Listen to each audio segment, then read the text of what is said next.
Portos amplía a mes e medio a prórroga para a revisión da concesión do Salón Peña de Cambados, pero mantén o seu non a renovala. Dito de outro xeito, as actividades de Nadal vanse poder celebrar ali, pero o Concello quedará despois sen a cesión do espazo. O organismo autonómico explica que tomou esta decisión para non interferir na oferta de actividades para as festas que están programadas no Salón. No Concello entenden que o contrario sería roubarlle o Nadal aos nenos da vila. No caso do Nadal, no caso da misa dos falecidos no Sin Querer 2, no caso das actividades de Nadal que non fai o Concello, sino que fan os colexios de Cambados varios colexios de Cambados pediron facer actividades de Nadal ali no Salón Peña, polo tanto, claro, é que deixarían os nenos de Cambados sin Nadal. Se non nos autorizan o uso do Salón Peña para as actividades de Nadal, pois quedarían os nenos sin poder facer o Nadal.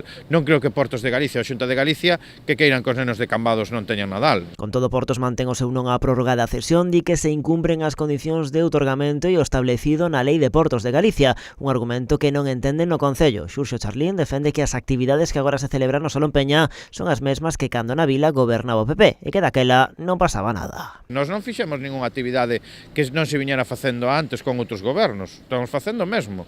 Por iso que, claro, eles non entenden como con gobernos anteriores da mesma cor que está ahora na Xunta de Galicia, se lles permitía, non se poñía ningunha trave, de repente ahora, pois pasa isto. Claro, é complexo de explicar, porque realmente a DEUP é a mesma. Non houve ningunha modificación da DEUP, é a mesma que fixeron eles no 2014.